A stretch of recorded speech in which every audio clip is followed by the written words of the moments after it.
Are you ready to learn about social institutions? If that's the case, let's go.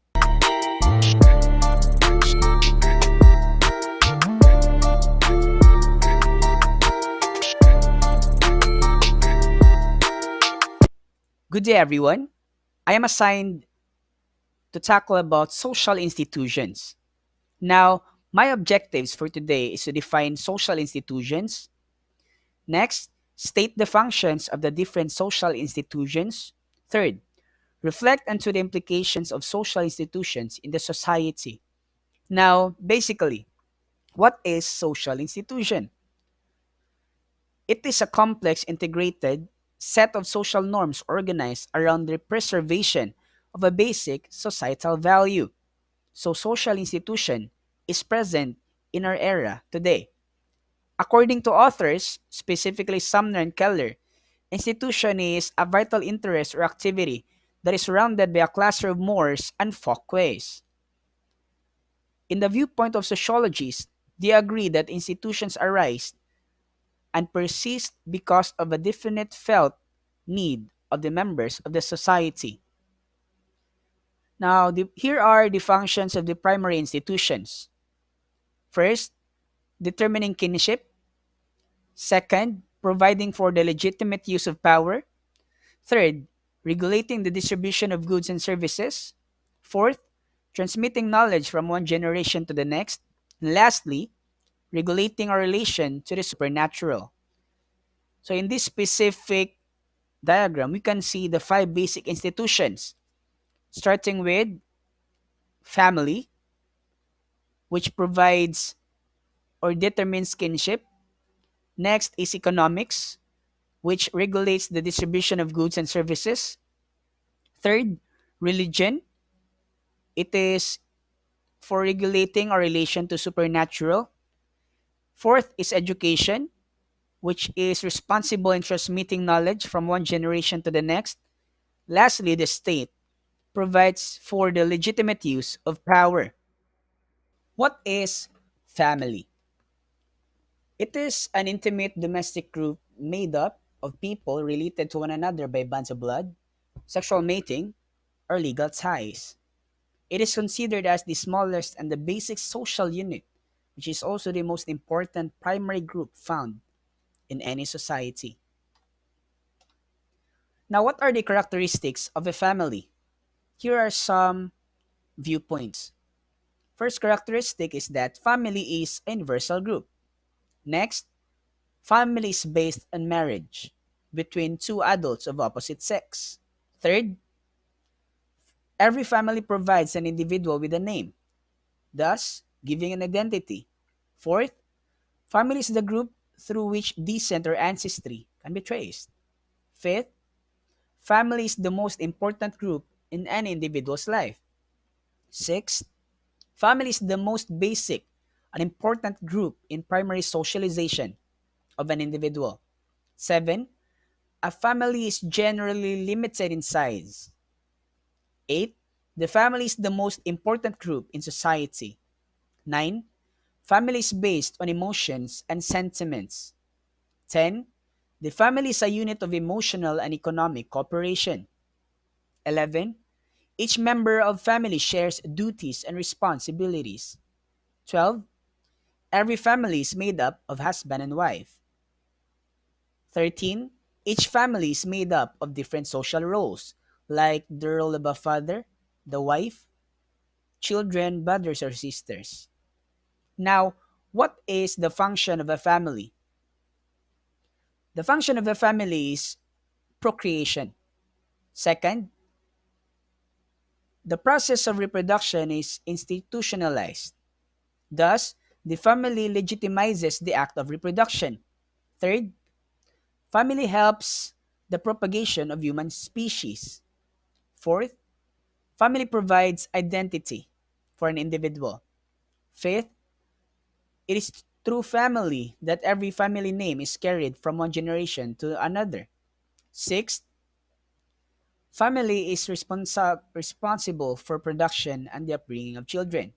Seven, family is an important agent of socialization. Eight, family is also important for cultural transmission. 9. Family is a source of strength, emotional, and psychological aspects of its members. 10. Family provides an individual with a home and establishes enduring social relationships. 11.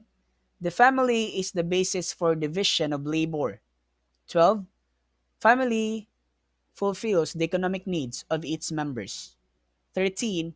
Family is traditionally responsible for the education of their children. 14. Family has its function as recreational. Now, what is economics? A social science concerned with the production, distribution, and consumption of goods and services. It studies how individual, businesses, governments, and nations make choices about how to allocate resources.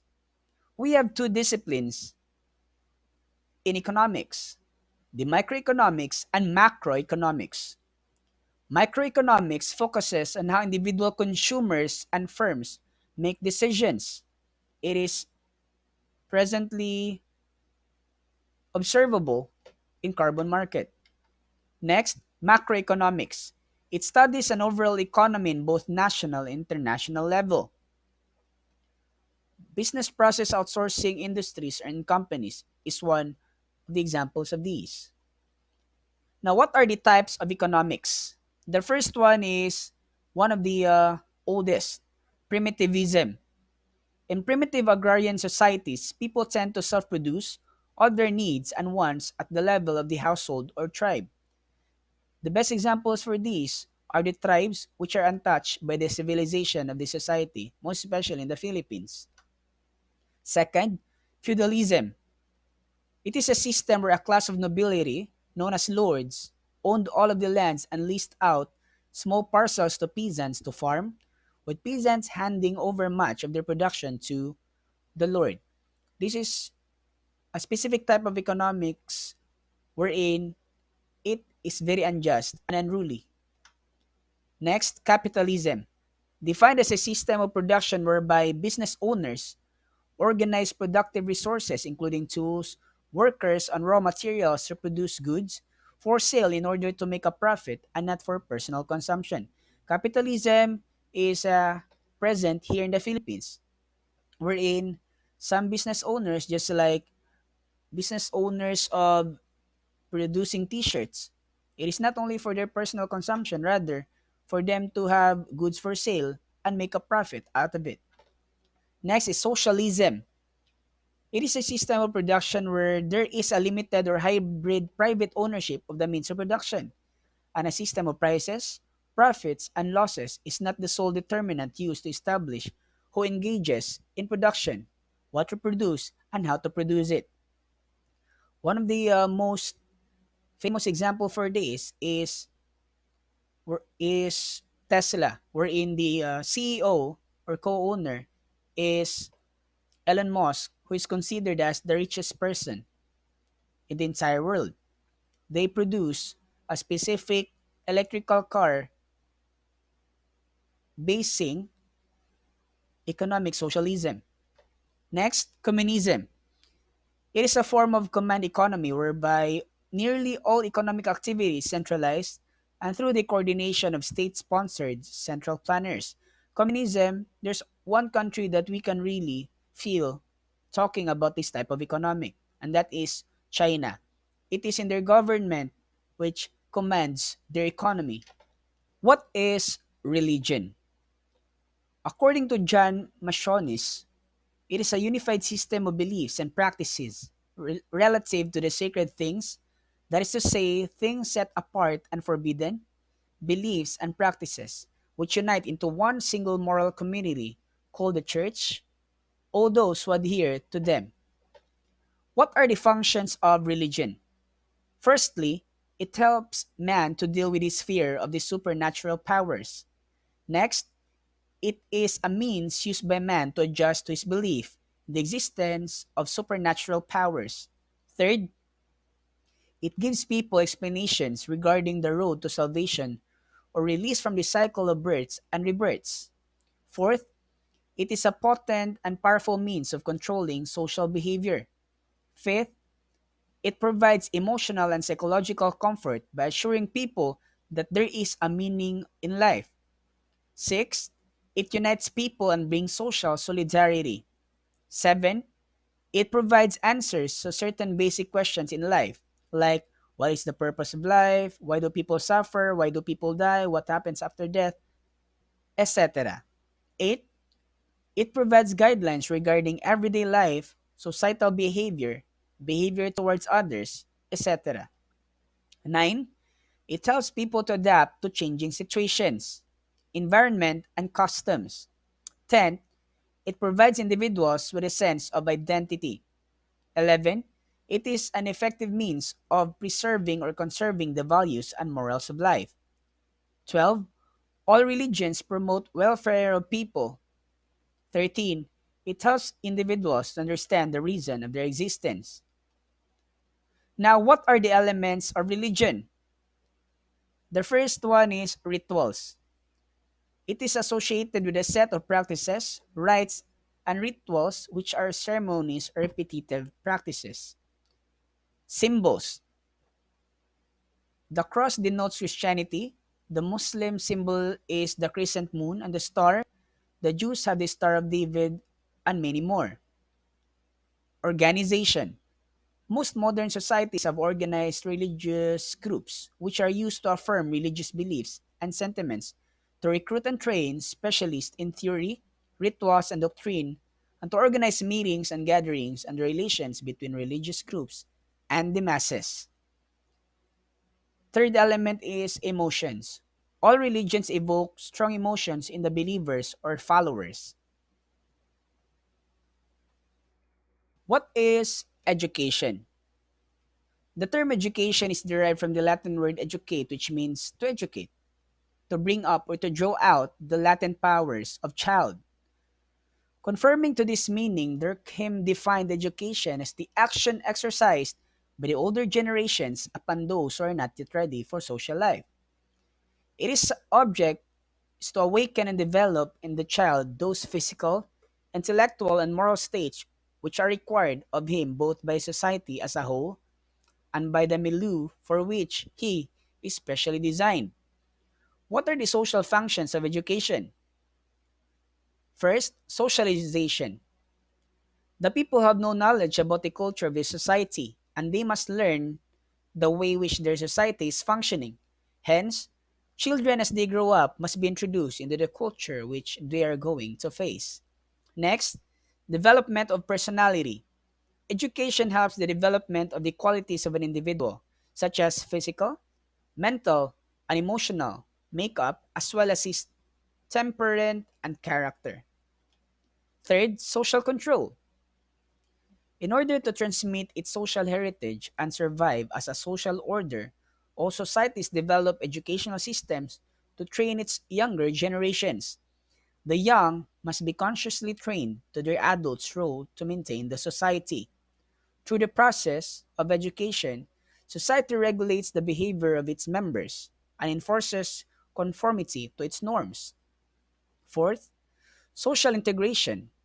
The curriculum of the school, its extracurricular activities, and the informal relationship among students and teachers communicate certain values and social skills such as cooperation or team spirit, obedience, and fair play.